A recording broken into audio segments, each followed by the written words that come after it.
hujan berhenti sekitar jam setengah 12, kemudian luruh gini itu jam 14.30-an, sehingga diproyeksikan mungkin ada juga beberapa korban yang tidak kedetek ya, karena jam 12 sampai jam 2 itu biasanya sedang, ya ini yang kita coba telusuri. Besok Bapak Kapolda akan proaktif melakukan pendataan untuk mencoba menyimpulkan masih adakah kemungkinan korban yang masih belum kita temukan hari ini.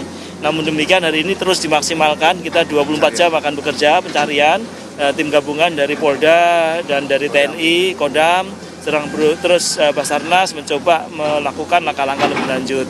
Jadi sebenarnya memang dari Kementerian Lingkungan Hidup sudah lama memberikan peringatan kepada Bantar Gebang sesuai dengan arahan Korwas Bareskrim. Pada tanggal 2 kemarin KLH telah menyampaikan, menerbitkan surat pemberitahuan perintah dimulainya penyidikan SPDP. Jadi SPDP sudah dilakukan sejak tanggal 2 kemarin, yang meliputi TPA Bantar Gebang, TPA Suwung di Bali, kemudian Kota Denpasar dan Kabupaten Badung. Keempat lokasi ini KLH menganggap mempertimbangkan agak sangat riskan kondisi sampahnya, termasuk yang di Bantar Gebang ini. Sesuai dengan mandat Undang-Undang 18 2008 bahwa kita diminta melakukan penanganan TPA sesuai norma. Normanya di Undang-Undang 18 2008 adalah tidak boleh ada open dumping 5 tahun sejak undang-undang itu. Namun demikian TPA ini masih open dumping. Jadi open dumping ini sejak tahun 1989 sampai hari ini, artinya paling tidak umurnya paling singkat 37 tahun. Jadi dengan kapasitas itu tentu sampah yang ditimbulkan mungkin hitungan kita lebih dari 80 juta ton. Karena setiap tahunnya hampir 2,5 sampai 3 juta ton yang ditimbun di TPA ini. Ini cukup berbahaya. Kami sudah melakukan penyuratan lebih lanjut. Kemudian kita juga sudah memproyeksikan adanya kejadian-kejadian seperti ini.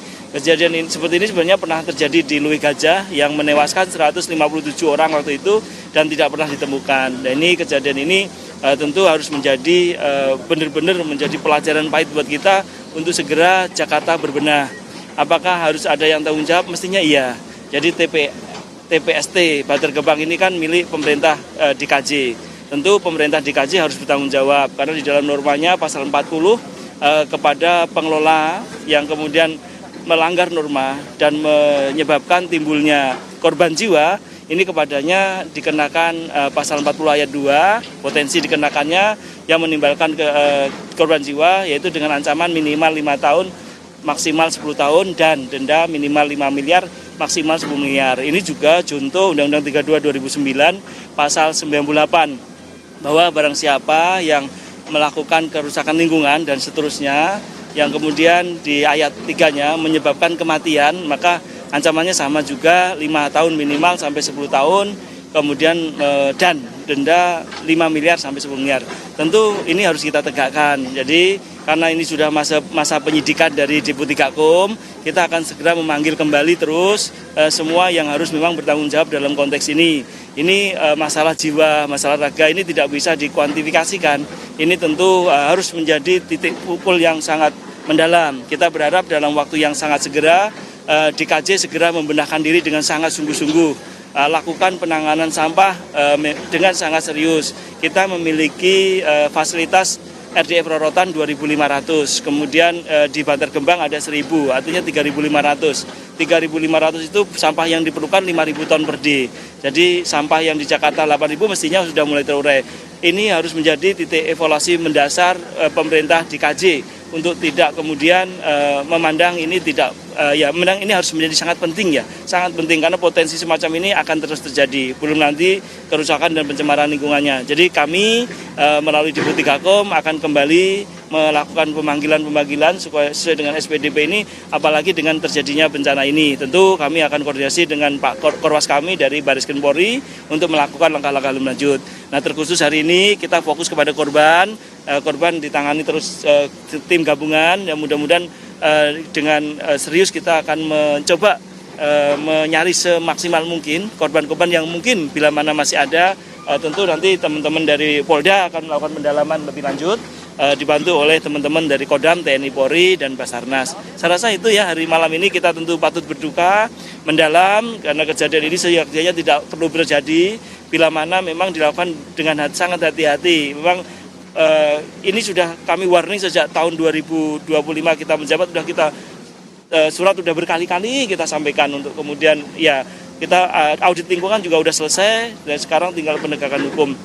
Jadi kami akan mengawal serius perubahan penanganan sampah di Bantar Gebang ini pada khususnya dan Jakarta pada umumnya. Jadi sebenarnya itu yang harus segera dilakukan, berbenah segera karena kalaupun dibangun PSEL masih perlu waktu 3 tahun lagi. Kita tidak boleh kemudian menunggu itu. Mari kita berbenah untuk menangani sampah dengan serius. Pak Presiden sudah mengingatkan kepada kita semua bahwa TPA kita rata-rata sudah umur 17 tahun. Jadi tinggal 3 tahun lagi habis. Di sini umurnya sudah 37 tahun. Jadi sudah kelewatan dari umur TPA. Nah ini sebenarnya tidak boleh lagi dilakukan penimbunan di sini. Namun kondisi sosial dan demografi yang tidak sederhana Jakarta ini memang harus hati-hati menanganinya. Jadi Bapak Presiden sudah menyatakan kurve, pilah sampah, selesaikan sampah dulu. Itu artinya beliau sudah memberikan warning kepada kita semua. TNI, Polri, Pemda semua turun tiap hari, Kekhawatiran beliau ya seperti ini terjadi karena kita kemungkinan harus segera hari ini mulai berbenah dengan sangat serius. Ini masalah yang sederhana, tapi karena jumlahnya banyak menjadi sangat complicated. Saya gitu ya. Usai peristiwa ini Pak, bakal ditutup sementara TPST Bantar Gebang atau seperti apa tindak lanjut? Saya rasa menutup itu tentu langkah hati-hati ya. Kemana kemudian 8.000 ton per day ini harus dibuang. Jadi ini memang tidak bisa secara langsung, tetapi secara gradual kita pastikan bahwa Bantar Gebang harus berubah. Ke depan hanya boleh sampah anorganik yang masuk di Bantar Gebang. Sisanya wajib dipilah. Kita sudah melakukan percontohan di Rorotan, di Jakarta Utara, karena di sana sudah ada pabriknya dan tidak bisa operasional karena sampahnya masih campur. Jadi kita sudah menginisiasi dengan seluruh jajaran kita, paling tidak di Kelurahan Rorotan sampai nanti di pertengahan tahun kita sudah menyelesaikan Kecamatan Cilincing. Cilincing itu harus menjadi percontohan Jakarta Utara untuk merubah semuanya. Karena sebenarnya fasilitas sudah tersedia, selain dari RDF juga kita memiliki pabrik semen yang terdekat dengan kapasitas mungkin mencapai 5.000 ton per day, terus apalagi gitu. Jadi yang paling penting seluruh komponen daerah khusus Jakarta mulai hari ini harus segera turun ke lapangan, lakukan perintah Bapak Presiden kurve tadi, kemudian lakukan pilah sampah mulai dari hulu, nggak ada kata lain. Secanggih teknologi apapun hanya pilah sampah yang bisa kita lakukan. Seluruh jajaran TNI Polri pasti mendukung karena udah perintah Pak Presiden kepada Pak Kapolri, Pak Panglima TNI, kepada para gubernur, bupati, wali kota untuk bersama-sama melakukan kurve dalam gerakan nasional Indonesia Asri ini. Bapak Presiden sudah antisipasi kondisi seperti ini. Nah ini terjadi. Jadi kita wajib menjadikan pelajaran pahit ini. Sekali lagi kami duka sangat mendalam. Mudah-mudahan ya ini di bulan puasa kepada almarhumah bisa mendapat tempat terbaik dan keluarganya diberikan kekuatan dan ketahanan iman. Saya rasa gitu ya, terima kasih ya. Cukup ya? Oke, masih. Cak, ya. Ibu, sama Kapolda. Ibu izin boleh wawancara Bu? Ada nggak mau, nggak usah? Kapolda. Yaudah nggak apa-apa sekarang. Apa mau nanya? Bu, apa? Sambil jalan dulu. Oh, sambil jalan. Jadi sambil Bapak Ibu. Saudara, barusan yang Anda lihat di layar kaca televisi Anda, ini adalah pernyataan dari Menteri Lingkungan Hidup Republik Indonesia Hanif Faisal terkait dengan peristiwa TPST Bantar Gebang longsor yang terjadi pada Minggu siang. Apabila ada informasi tambahan, entah itu pemulung atau orang di sekitar yang tertimbun, masih bisa bertambah lagi.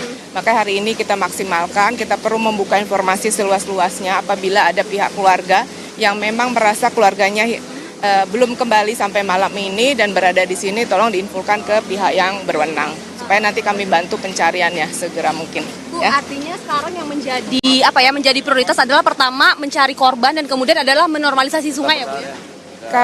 Untuk kami, tugas kami adalah melakukan pencarian dan juga pertolongan ya secepat mungkin, apalagi ini memang perlu kehati-hatian juga karena ini medannya adalah sampah yang kita tidak tahu isinya itu apa saja, entah ada barang yang membahayakan tim rescue gitu ya, kita juga mesti melihat situasi tersebut. Kalau untuk kondisi kayak gini, tanggap bencana, ini masuk ke bencana nggak sih Bu? Kalau misalkan tanggap bencana ini mungkin berapa hari kemudian operasinya akan? Ini kejadian emergensi ya, mungkin ini disebabkan ada beberapa ya, kemungkinan nanti pihak kepolisian akan menyampaikan entah ini kelalaian atau segala macam. Yang penting di situ ada kondisi yang membahayakan manusia yang harus segera kita tolong. Untuk operasinya berapa lama Bu? Kira-kira, Kita maksimalkan, kita maksimal 7 hari. Mudah-mudahan sebelum 7 hari sudah ketemu ya, dan lebih lengkap lagi nanti kita tunggu sampai dengan besok pagi ya. Kalau ada keluarga yang hilang, kita masih dapat infonya 6. Terima kasih banyak Ibu atas waktunya.